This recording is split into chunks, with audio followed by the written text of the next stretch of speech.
오늘 말씀 보니까요, 예수님께서 당신의 제자들을 부르시는 장면을 말씀하고 있습니다. 여러분, 다른 복음서를 좀 읽어보면은 마태복음, 마가복음, 누가복음 이 세 복음을 공관복음이라고 하는데, 이 공관복음에서는 예수님께서 당신의 제자들을 부르실 때 어디에서 부르십니까? 갈릴리 그 지방에서 부르십니다. 갈릴리 지방에서 이제 어부일을 하는 사람들을 그냥 부르십니다. 그래서 그 사람들이 그물과 배를 버려두고 예수님을 따랐다고 말씀하고 있습니다. 그런데 오늘 본문인 요한복음은 이 공관복음은 이제 같은 시간관념과 내용, 표현 방법이 같다라고 해서 공관복음이라고 하는데, 이 공관복음과는 조금 다른 시각에서 적고 있다는 것을 우리가 알 수가 있습니다. 왜냐하면 이 요한복음은 이 공관복음보다 조금 뒤에 쓰여진 사도 요한이 쓴 책인데, 이 공관복음에서 다루지 않는 그런 부분을 이제 fill the gap, 이제 그런 의미에서 쓴 복음서이기 때문에 조금 다른 내용을 지금 말씀하고 있는 것입니다.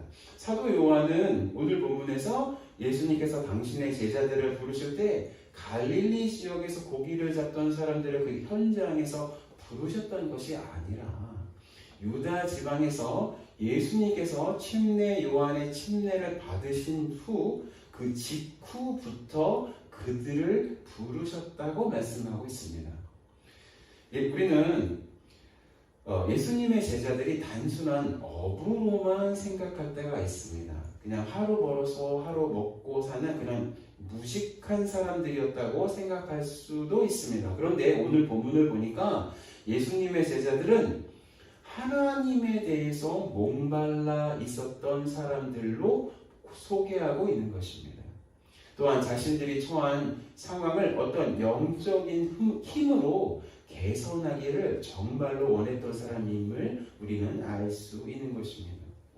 제일 먼저 예수님의 제자가 되었던 사람들이 누구라고 본문은 말씀하고 있습니까? 요한과 안드레라고 말씀하고 있습니다. 그런데 그들이 누구의 제자였습니까? 바로 침례 요한의 제자였던 것입니다. 그것도 침례 요한의 최측근에 속했던 사람들이었다는 것을 우리는 알 수 있습니다. 그 당시 침례 요한의 사역은 온 이스라엘 지역에서 유명해졌습니다. 그렇게 유명해졌으니까 예루살렘의 그 종교 지도자들도 긴장해서 도대체 그가 누구인가를 알아보았던 것입니다. 그렇게 유명한 침례 요한의 사역에 침례 요한의 제자들이 많았을까요? 적었을까요? 꽤 많이 있었을 것입니다. 그런데 그렇게 그의 사역이 최고조에 달했을 때 침례 요한과 가장 가까운 관계에 있어서 개인적인 이야기를 나눌 정도로 요한과 안드레는 침례 요한과 가까운 사이였다는 것을 본문을 통해서 우리는 알 수가 있습니다. 그래서 요한과 안드레 안에는 하나님에 대해서 알고 싶어하는 마음이 정말로 많았다는 것을 우리는 알 수 있고, 또한 침례 요한이 전하고 있는 메시아가 왔다는 그 말씀에 정말로 관심이 많았다는 것을 우리는 알 수 있습니다. 그리고 그 다음에 등장하는 사람이 누굽니까? 베드로가 드디어 등장하고 있습니다. 베드로가 자기 동생 안드레에게 예수님을 소개받고 있는 장소는 갈릴리 베세다 동네가 아니었습니다. 베드로도 침례 요한이 침례를 주던 그 근처에 있었다고 우리는 본문을 통해서 알 수 있습니다. 왜냐하면 예수님께서 갈릴리로 가시기 전에 빌립을 만났다고 말씀하고 있습니다. 그러니까 빌립 전에 만난 사람이 누구예요? 베드로였던 것이죠. 그러니까 베드로를 예수님께서 처음 만난 장소는 갈릴리 호숫가가 아니라 침례 요한이 침례를 주었던 그 예루살렘 근처라는 것을 우리가 알 수 있는 것입니다. 또 빌립은 그 근처에 있었던 나다나엘을 만나서 예수님을 그에게 메시아로 소개하고 있습니다. 그러니까 예수님께서 침례 요한이 침례를 주었던 곳에서 만난 첫 번째 제자들은 요한, 안드레, 베드로, 빌립, 나다나엘이었다는 것을 우리는 알 수가 있습니다. 그렇다면 요한과 안드레와 베드로와 빌립과 나다나엘은 침례 요한의 침례를 받고 그 가르침을 받으려고 저 멀리 갈릴리 호수 근처에서 적어도 수십 킬로를 걸어서 그곳에 있었다는 것입니다. 그렇다면 그들 안에는 자신이 처한 상황이나 자기의 영적인 상태나 자기를 둘러싼 모든 환경에 대한 한계를 깨닫고 하나님의 은혜로 자신의 삶을 변화받고 싶어하는 그런 열망이 있었다는 것, 우리는 본문을 통해서 알 수 있는 것입니다. 또한 침례 요한이 일으킨 침례 운동을 통해서 무엇인가 달라진 이스라엘의 상황을 맞이하고 싶어하는 그 열망 또한 그들이 많이 있었던 것입니다. 왜냐하면 구약에서는 즉각적으로 그들의 나라를 모든 이방 나라의 압제해서 그 메시아가 온다면 구원해 주실 것이라고 말씀하고 있는 것처럼 그들은 해석하고 있었기 때문입니다. 그래서 그들이 기대한 메시아란 바로 정치적인 메시아였습니다. 그들은 메시아, 즉 그리스도가 이스라엘에게 와서 자신들을 로마 압제에서 자기들을 구원해 줄 것을 기대했던 것입니다. 그렇게 메시아에 대한 기대가 많이 있었던 그들 중에 특히 오늘 본문을 쓰고 있는 세베대의 아들 요한은 정말로 정치적인 야심이 많았다는 것을 우리는 요한복음을 읽으면 알 수 있습니다. 정말 요한은요, 처음에 젊었을 때는 아주 정치적인 사람이었습니다. 요한복음 18장 15절을 제가 읽어드리겠습니다.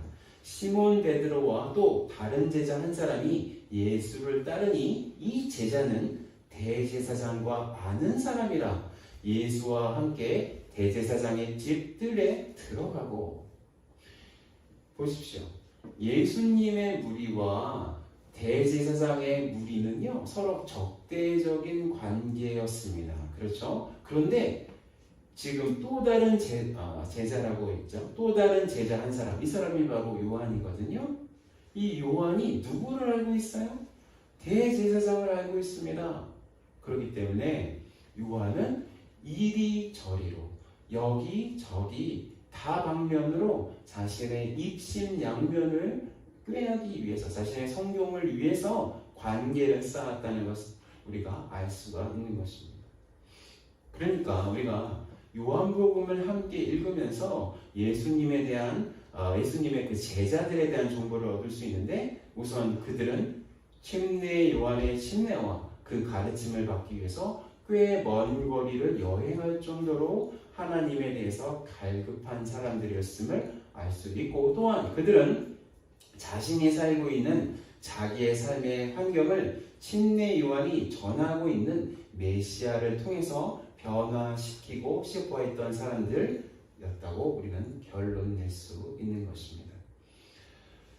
여러분, 본문에 나오는 예수님의 제자들과 우리들의 모습은 참으로 닮아 있습니다. 그들도 자신의 삶이 그냥 그대로 지나가는 것을 안타까워해서 하나님의 은혜가 지금 침례 요한에게 임하고 있다는 것을 듣고서 침례 요한의 사역지로 몰려 나갔습니다. 그렇죠. 우리도요, 이렇게 주일 아침에, 여러분 주일 아침에 늦잠 자면 얼마나 달콤한지 아세요? 정말 달콤하죠? 그 달콤한 잠을 물리치고 한가한 그 주일 아침 오전을 포기하고 이곳에 모인 이유가 무엇입니까? 그건 바로 하나님을 만나고 싶어하는, 우리도 어떻게 하면 하나님을 만날 수가 하는 마음에 여기에 앉아 있는 것입니다. 여러분, 2000년 전의 삶이나 지금 현재의 삶이나 근본적인 삶의 형태는 다를 바가 별로 없습니다.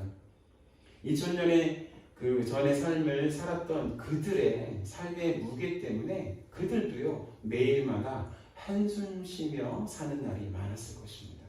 그들도 자기 가족을 부양하는 이 삶의 짐 때문에 그 마음이 매일마다 힘겹게 삶의 전쟁터에 나갔어야 했던 것이죠.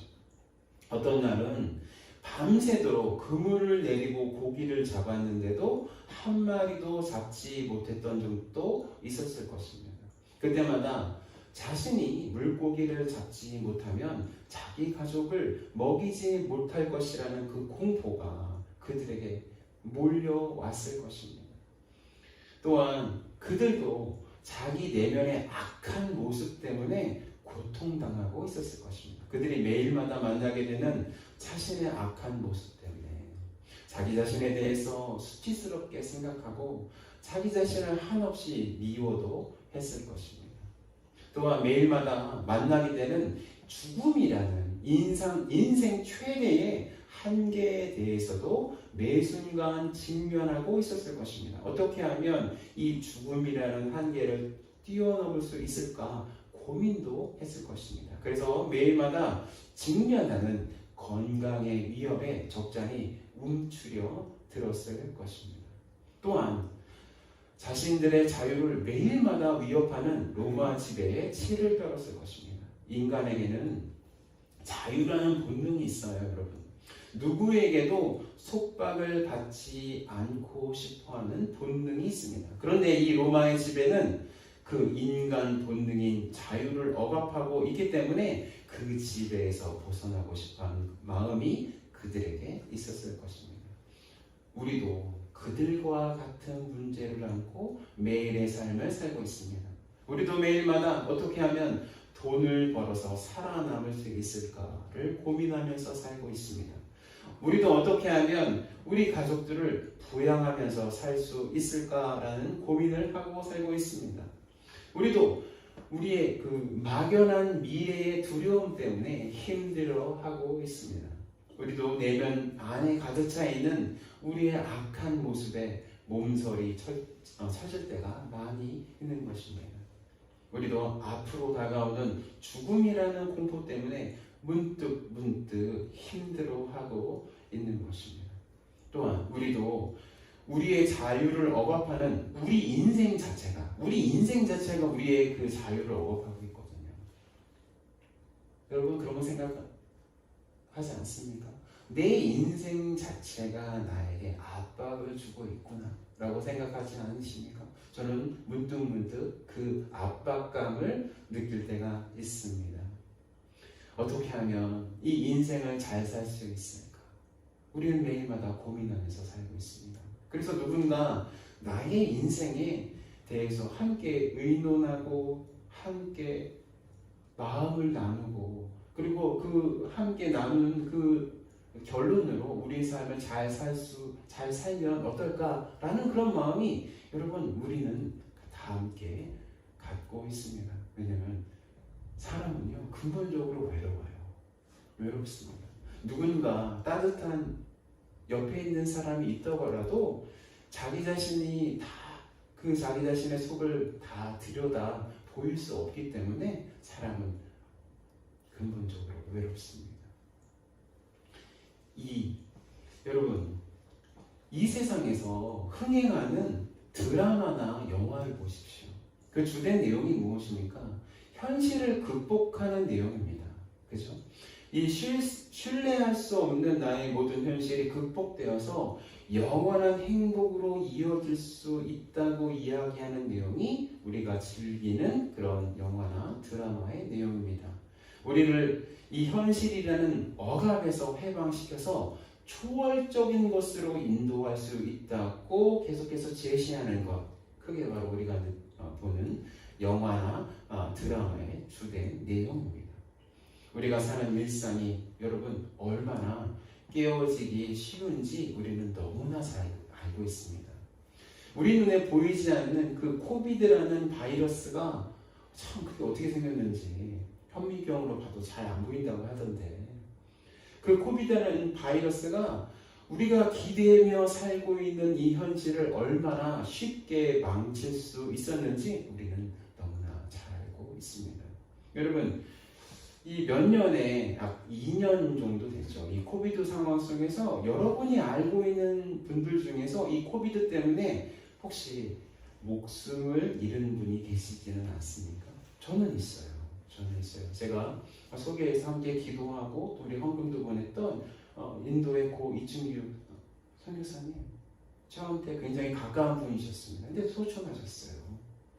이처럼 우리가 정말로 믿지 못하고 있는 현실이라는 것도 아주 더 어렵게 우리를 만들 수 있다는 것 우리는 잘 알고 있는 것입니다. 그래서 오늘 본문에서 등장하고 있는 예수님의 제자 요한, 안드레, 베드로, 빌립, 나다네, 그들이 누굽니까? 바로 우리인 것입니다. 바로 우리 자신인 것입니다. 자기가 처한 현실의 문제 때문에 고통받고 있었고, 우리 또한 그들처럼 우리가 처한 현실에서 고통을 당하고 있다는 것을 우리 본문을 통해서 우리는 발견할 수 있습니다. 그런데 그들이 그렇게 현실의 문제를 해결하려고 몸부림칠 때 하나님의 은혜가 누구에게 임했어요? 침례 요한에게 임하고 있다는 소식을 듣게 되었습니다. 그들에게 달려나간 것입니다. 현실의 문제, 나를 억압하는 이 모든 문제를 해결할 수 있는 방법이 혹시 침례 요한에게는 있는가 하고 그의 제자가 되었고 그에게 침례를 받았다는 것입니다. 그런데 침례 요한의 입에서 나오는 말이 무엇이었습니까? 나는 메시아가 아니다. 나는 메시아가 아니다라는 그런 실망스러운 말이었습니다. 그런데 더 충격적인 말을 듣게 되었습니다. 침례 요한은 자기 뒤에 하나님의 어린 양이 있다고 이야기했던 것입니다. 그리고 드디어 예수님께서 침례 요한에게 침례를 받으시자마자 침례 요한이 자신이 예언한 그 하나님의 어린 양이 바로 예수님이다 라는 그 말씀을 침례 요한의 제자들이었던 예수님의 첫 번째 제자들이 듣게 되었던 것입니다. 여러분, 침례 요한이 예수님을 하나님의 어린 양이라고 이야기했을 때 그거를 들은 예수님의 제자들은 마음속에서 의심이 있었을 것입니다. 여러분, 예수님의 겉모습을 보면요, 그분이 이스라엘의 왕이신 것이 확신이 들기가 참으로 힘들었을 것입니다. 왜냐하면 구약에서 예수님에 대해서 잘생겼다고 말씀하고 있어요. 예수님 참 멋지다. 예수님 정말 키가 크시고 훤칠하시고, 정말 누가 봐도 흠모할 만한 그런 모양이라고 구약에서 예언하고 있습니까? 예수님 그런 분이십니까? 우리 그런 예수님 너무 흔하게 봤어요. 그죠? 아주 그냥 얼굴도 하얗고 장발에 그죠? 눈도 이렇게 선하게 뜨시고, 사실 그 모습은 예수님의 모습이 아니에요. 예수님은 잘생기지 않으셨어요. 어떤 사람이 저에게 신성모독이라고 고발할 수 있는데요. 여러분, 이사야서 53장 2절에서 3절 예수님의 모습을 이렇게 말씀하고 있습니다. 다 함께 읽겠습니다. 시작! 그는 주 앞에서 자라나기를 연한 순 같고 마른 땅에서 나온 뿌리 같아서 고운 모양도 없고 풍채도 없은즉 우리가 보기에 흠모할 만한 아름다운 것이 없도다. 그는 멸시를 받아 사람들에게 버림받았으며 간고를 많이 겪었으며 질고를 아는 자라. 마치 사람들이 그에게서 얼굴을 가리는 것 같이 멸시를 당하였고 우리도 그를 귀히 여기지 아니하였도다. 예수님 잘생겼다고 나와요? 고운 모양도 풍채도 없고 우리가 보기에 흠모할 만한 아름다운 것이 없었다고 말씀하고 있어요. 그렇게 겉모습으로는 모양도 없고 풍채도 없고 흠모할 만한 아름다운 것이 없는 예수님이신데도 요한과 안드레는 예수님께 다가갔습니다. 예수님은 당신에게 다가오는 요한과 안드레를 향해서 무엇을 구하느냐라고 물어보십니다. 그래서 그들은 지금 어디에 머무시냐 물었습니다. 그렇게 묻는 그들을 향해서 그들의 그 질문의 핵심을 예수님은 잘 파악하고 계십니다. 그들은 지금 어디에 머물고 계시느냐라고 표면적으로는 묻고 있지만 그들이 묻는 가장 핵심적인 질문은 무엇입니까? 바로 이것입니다. 당신이 그리스도이십니까? 당신은 메시아이십니까? 당신이 바로 구원자이십니까? 당신이 바로 이스라엘의 왕이십니까? 라는 질문입니다. 그 질문에 예수님은 어떻게 대답하셨어요? 와서 보라 라고 초청하십니다. 너희들이 직접 나에게 와서 나와 함께 지내면서 너의 인생 그 모든 문제를 해결할 수 있는 존재가 바로 나인지 직접 확인하라고 주님은 말씀하신 것입니다.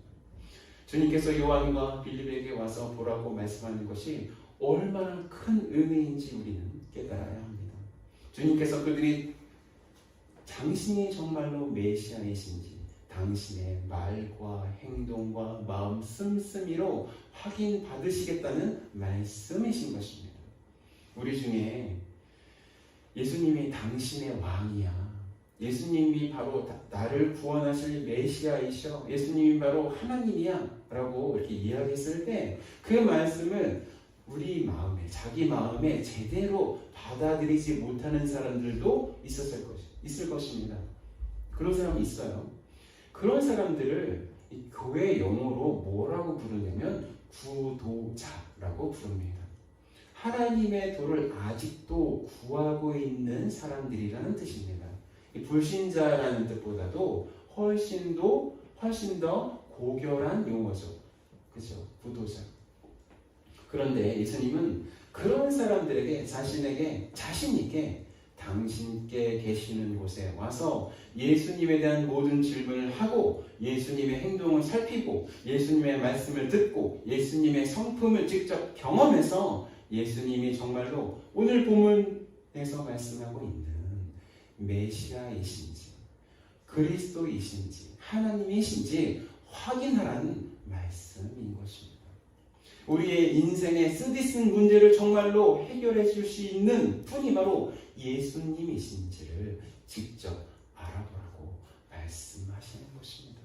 우리가 가지고 있는 생존의 문제를 해결할 수 있는 분이 바로 예수님이신지 직접 와서 알아보라는 말씀인 것입니다. 우리가 가지고 있는 우리 내면의 문제를 해결해 줄 수 있는 분이 바로 예수님이신지 직접 와서 알아보라고 말씀하시는 것입니다. 우리가 가지고 있는 이 죽음의 문제를 정말로 해결해 주실 수 있는 분이 바로 예수님이신지 직접 와서 알아보라 말씀하시는 것입니다. 할렐루야. 직접 와서 알아보려고 우리 이 자리에 앉아 있는 것입니다. 그런데 본문에서 나왔던 요한, 안드레, 베드로, 빌립, 나다나엘은 예수님 안에 자신 안에 있는 그런 문제를 해결할 능력이 있다는 것을 발견했다는 것입니다. 그래서 안드레도 자신의 형제 시몬을 만나서 베드로를 만나서 우리가 메시아를 만났다고 했고 빌립도 구약에서 모세와 선지자들이 예언한 분, 즉 메시아를 만났다고 자기 친구 나다나엘에게 얘기했던 것입니다. 그렇다면 도대체 그들이 예수님 안에서 발견한 메시아, 즉 그리스도는 어떤 존재이시길래 그들은 예수님을 만나서 예수님이 바로 메시아, 즉 그리스도라고 고백하고 있을까요? 우리가 예수님을 예수 그리스도라고 부르는 의미는 바로 예수님이 바로 메시아이시고 그리스도라고 고백하는 것입니다. 어떤 사람들은 예수 그리스도 그래가지고 예수님이 퍼스트 네임이고 그리스도는 라스트 이름으로 알고 있는 분인데 그런 것이 아니라 예수 그리스도라는 것은 예수님은 그리스도인입니다. 예수님은 메시아인입니다. 라는 신앙 고백적인 호칭인 것입니다. 그렇다면 예수님이 바로 메시아라고 오늘 본문을 말씀하고 있는데 그 예수님이 메시아라고 하는 뜻은 무엇일까요? 첫 번째 내지는 예수님이 그리스도라고 고백하는 것은 예수님이 바로 나의 왕이시다라고 고백하는 것입니다. 라는 것입니다. 우리 내지를 함께 읽겠습니다. 시작. 예수님이 그리스도라고 고백하는 것은 예수님이 바로 나의 왕이시다라고 고백하는 것입니다. 본문 49절 함께 읽겠습니다. 시작. 나다나엘이 대답하되 라비여 당신은 하나님의 아들이시오 당신은 이스라엘의 임금이시오이다. 우리에게 왕이 있다는 말씀은 참으로 받아들이기 힘든 말씀입니다. 왜냐하면 지금 우리는 어떤 사회에서 살고 있어요? 민주사회에서 살고 있습니다. 이 민주주의의 가장 근본적인 토대는 모든 사람은 스스로 자기 인생의 주인이라는 믿음입니다. 그것이 민주주의의 토대입니다. 그래서 각자가 가지고 있는 자기 권리를 선거라는 시스템을 통해서 뽑은 리더들이 대신해서 사회를 이끌어가는 정치 형태입니다. 그래서 이 민주사회를 살고 있는 사람들에게 당신에게 왕이 있다고 이야기하면 참으로 황당하다고 생각할 수 있는 것입니다. 그런데 우리는 각자가 자기 인생의 주인처럼 살고 있지만 사실은 여러분 우리는요 왕을 모시고 살고 있습니다. 사실은 예수님 밖에 있는 사람은 이 세상의 공중 권세 잡은 자의 손아귀에 잡혀서 이 세상 공중 권세 잡은 자가 원하는 대로 붙잡혀 살고 있음을 우리는 깨달아야 하는 것입니다. 에베소서 2장 2절에서 3절 말씀 이렇게 말씀하고 있어요. 다 함께 읽겠습니다. 시작. 그때 너희는 그 가운데서 행하여 이 세상 풍조를 따르고 공중의 권세 잡은 자를 따랐으니 곧 지금 불순종의 아들들 가운데서 역사하는 영이라.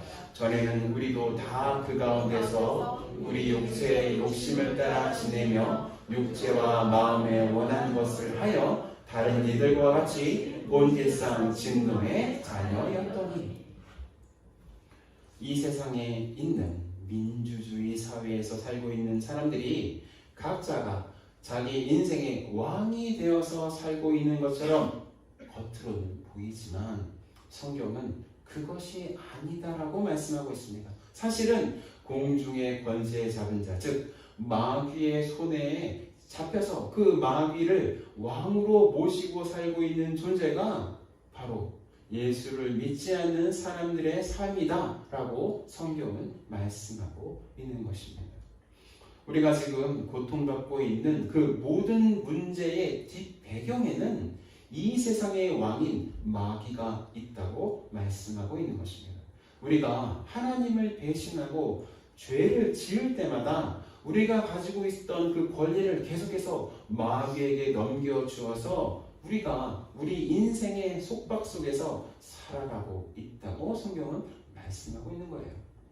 우리가 당하는 문제들을 곰곰하게 생각해 보면 그 문제 뒤에는 나를 정말로 싫어해서 멸망시키고 싶어하는 그런 존재가 있는 것처럼 느껴질 때가 있는 것이에요.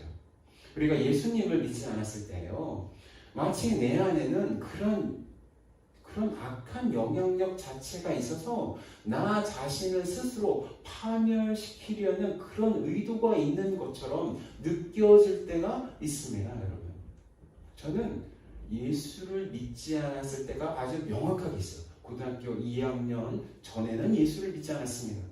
근데 저의 삶을 그때 뒤돌아보면 내 안에는 정말로 사단의 영향력이 가득해서 하나님을 위한 어떠한 시도도 하지 않고 오히려 모든 사람들을 찍어 눌러 이겨야겠다는 증오심만 가득했다는 것을 저는 기억하고 있습니다.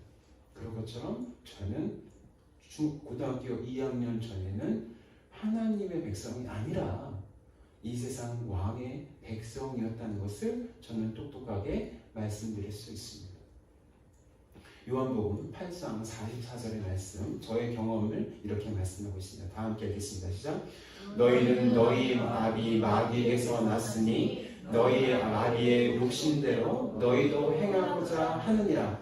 그는 처음부터 살인한 자요 진리가 그 속에 없으므로 진리에 서지 못하고 거짓을 말할 때마다 제 것으로 말하나니 이는 그가 거짓말쟁이요 거짓의 아비가 되었습니다. 그런데 오늘 말씀은 그 마귀가 우리의 왕이 아니라 누가 왕이에요? 예수님이 바로 우리의 왕이라고 말씀하고 있습니다. 그렇다면 예수님은 어떻게 우리의 왕이 되셨습니까? 바로 우리가 가진 모든 죄의 문제, 인생의 문제, 우리의 모든 수치의 문제를 그 십자가로 대신 지심으로 우리의 왕이 되신 것입니다. 이사야서 53장 4절에서 6절 제가 읽겠습니다. 그는 실로 우리의 질구를 치고 우리의 슬픔을 당하였거늘 우리는 생각하기를 그는 징벌을 받아 하나님께 맞으며 고난을 당한다 하였노라. 그가 찔림은 우리의 허물 때문이요 그가 상함은 우리의 죄악 때문이라. 그가 징계를 받음으로 우리는 평화를 누리고 그가 채찍에 맞음으로 우리는 나음을 받았도다. 우리는 다 양 같아서 그릇 행하여 제 길로 갔거늘 여호와께서는 우리 모두의 죄악을 그에게 담당시키셨도다. 할렐루야. 예수님이 오시기 전 700년 전에 이사야 선지자가 예언한 말씀인 것입니다. 그리고 그 후에 쓰여진 골로새서는 예수님이 바로 십자가를 지시고 부활하셔서 으뜸 즉 우리의 왕이 되셨다고 확인하고 있습니다. 골로새서 1장 18절에서 20절 세 번역을 함께 하겠습니다. 시작. 그분은 교회라는 몸의 머리이십니다. 그는 근원이시며 죽은 사람들 가운데서 제일 먼저 살아나신 분이십니다. 이는 그분이 만물 가운데서 으뜸이 되시기 위함입니다. 하나님께서는 그분의 안에 모든 충만함을 머무르게 하시기를 기뻐하시고 그분의 십자가의 피로 평화를 이루셔서 그분으로 말미암아 만물을 곧 땅에 있는 것들이나 하늘에 있는 것들이나 다 자기와 기꺼이 화해시켰습니다. 이렇게 왕이신 예수님은 예전에 우리를 억압했던 마귀 왕과 다르게 우리를 풀어주시는 분이십니다. 우리를 자유케 하시는 분이십니다. 우리를 살게 하시는 분이십니다. 우리를 인격적으로 대하시는 분이십니다. 대신에 우리 왕이신 예수님은 우리 대신에 우리를 위해서 싸우시는 분이시라는 것입니다. 여러분, 세상의 왕은 권력을 가지고 사람들을 압제함으로 정복함으로 여러분 왕이 됩니다. 그것이 세상의 왕의 원리인 것입니다. 그런데 우리 예수님은 자신의 그 백성들의 죄를 자신이 담당하심으로 말이야. 자신의 그 육체, 그 모든 죄를 담당하시고 십자가에서 고난 당하시는 것으로 말미암아 여러분 우리의 왕이 되셨다는 것입니다. 두 번째로 예수님이 그리스도라고 고백하는 것은 예수님이 바로 나의 선지자, 선생님이시다라고 고백하는 것입니다. 우리 대절을 함께 읽겠습니다. 시작. 예수님이 그리스도라고 고백하는 것은 예수님이 바로 나의 선지자, 선생님이시다라고 고백하는 것입니다. 본문에서도 예수님을 누구라고 부르고 있습니까? 랍비라고 말씀하고 있습니다. 즉 선생님이라고 부르고 있습니다. 구약시대에 선지자는 하나님의 말씀을 가르치던 사람들이었습니다. 그래서 오늘 말씀에서 예수님을 선생님이라고 소개하는 것은 예수님이 우리를 위한 진정한 선지자라고 말씀하고 있는 것입니다. 우리는 우리 인생에 대해서 함께 의논할 대상이 정말로 필요할 때가 많이 있습니다. 우리 인생을 어떻게 살아야 될지 고민될 때 나의 모든 것을 털어놓고 내가 가야 하는 길이 어떤 길인지 묻고 싶어하는 그런 존재가 정말로 있었으면 할 때가 있습니다. 저는 예수 믿기 전에 그런 존재가 나에게 있었으면 좋겠다 정말 생각한 적이 있습니다. 여러분 그렇게 생각하신 적 없으신가요? 그런데 예수님을 우리가 그리스도라고 고백한다는 것은 예수님이 바로 나에게 그런 대상이 된다고 말씀하고 있는 것입니다. 이사야서 9장 6절입니다. 함께 세 번역으로 읽겠습니다. 시작. 한 아기가 우리를 위해 태어났다. 우리가 하늘을 보셨다. 그는 우리의 통치자가 될 것이다. 그의 이름은 놀라우신 구원자, 전능하신 하나님, 영존하시는 아버지, 평화의 왕이라고 불릴 것이다. 여러분, 놀라우신 조언자 누구십니까? 우리의 예수님이십니다. 지금도 부활하셔서 새로운 육체로 계신 예수님 지금 어디에 계실까요? 성경을 읽어보니까 예수님은 성부 하나님 우편에 앉아 계신다고 말씀하고 있습니다. 그런데 예수님의 영이신 성령 하나님은 특별히 어디에 계실까요? 물론 이 세상 어느 곳에서도 성령 하나님께서 임재하고 계십니다. 그런데 특별히 예수님을 그리스도라고 고백하는 사람들 안에 거하신다고 말씀하고 있습니다. 그런데 예수님의 영이신 보혜사 성령님의 이름이 바로 우리 옆에서 돕는 분이시라는 파라클레이토스입니다. 여러분, 보혜사 성령님 파라클레이토스 뜻이 뭐냐면 옆에서 오셔서 돕는 분이라는 것입니다. 여러분, 요한복음 14장 16절에 이렇게 말씀하고 있습니다. 제가 읽어드리겠습니다. 내가 아버지께 구하겠으니 그가 또 다른 보혜사를 너희에게 주사 영원토록 너희와 함께 있게 하리니. 성령 하나님 우리와 함께 하십니다. 왜 함께 하십니까? 우리를 도와주시려고. 하나님 그분이신 파라클레이토스 보혜사 하나님, 옆에서 돕는 하나님이 우리와 함께 계시는 것입니다. 우리가 예수님을 믿을 때 가장 좋은 것은 예수님께서 우리의 좋은 선생님이 되셔서, 우리의 좋은 자가 되셔서, 우리를 돕는 분이 되셔서 우리와 함께 계신다는 것입니다. 그 예수님께 우리의 모든 아픔을 다 이야기해도 여러분, 예수님 정죄하지 않으세요. 제가 사람들에게서 가장 상처받을 때가 어떤 때입니까? 나의 사정을 잘 모르는데도 나에 대해서 판단하고 나에 대해서 대단한 말을 들었을 때 상처를 입는 것입니다. 그런데 예수님 어떤 분이십니까? 우리의 모든 가장 악독한 것을 다 쏟아놓는다고 해도 예수님 정죄하시고 십자가를 바라보시면서 얘야, 그 죄를 내가 십자가에서 다 해결했다 라고 말씀하시는 것입니다. 그 예수님께서 나의 길을 인도해 주시는 좋은 선생님이십니다. 나를 도우시는 분이십니다. 나에게 진정한 선지자가 되시는 것입니다. 여러분, 본문에서도요, 나다나엘이 주님은 어떤 사람인지 금방 알아보셨어요. 그리고 뭐라고 말씀하셨어요? 그를 참 이스라엘 사람이고 간사한 것이 그 속에 없다고 말씀하셨어요.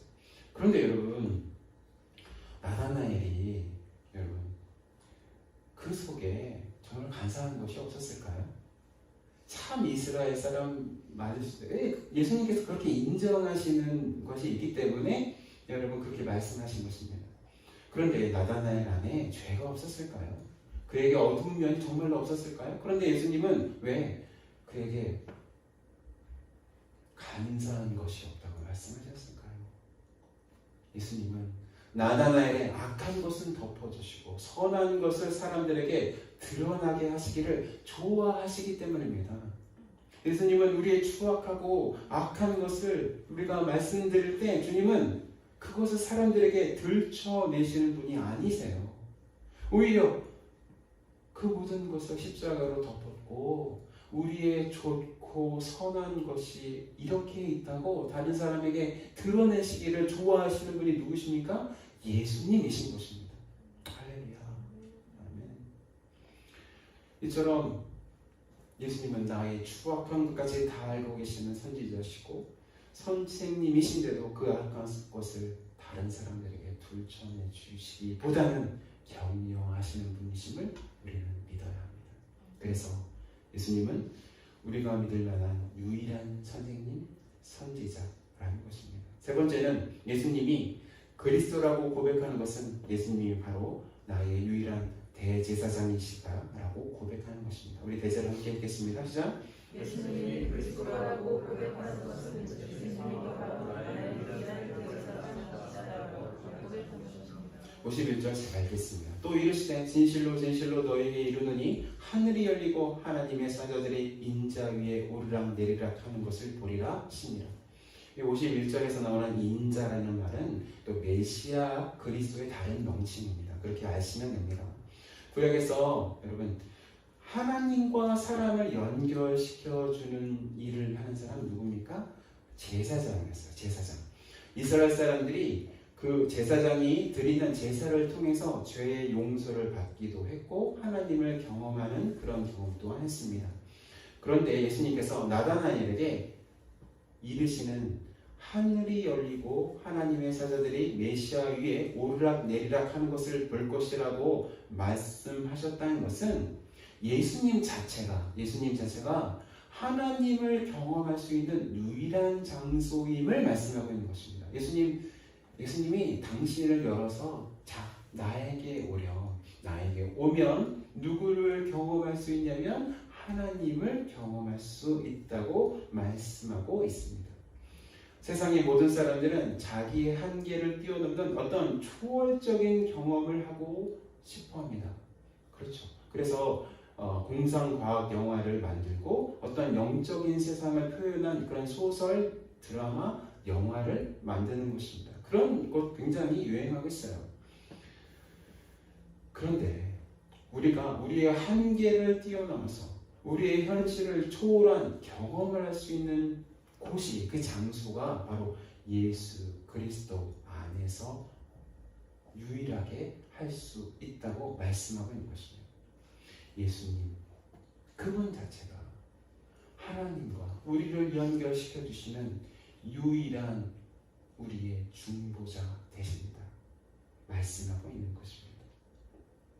로마서 8장 33절, 34절 우리 전도사님들 함께 읽겠는데요. 함께 읽겠습니다. 시작.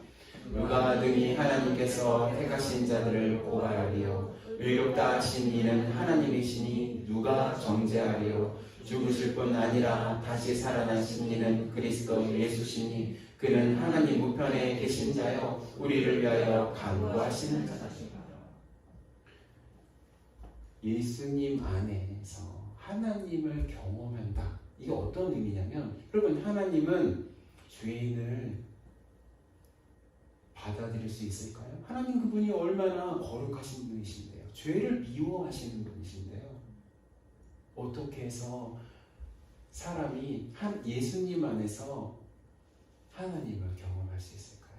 죽지 않을 수 있을까요? 하나님과 하나님의 자녀가 될 수 있을까요? 예수님께서 십자가를 지심으로써 사람들 안에 있는 죄를 다 없는 것으로 도말하셔서 하나님께서 보시기에 예수님의 그 놀라운 의를 보시고 우리를 하나님 안에서 만나 주시는 것입니다. 할렐루야.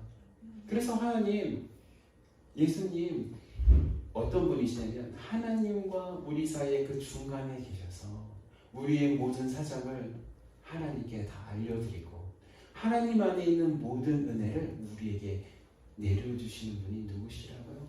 바로 예수 그리스도라는 것입니다. 여러분, 말씀 정리하겠습니다.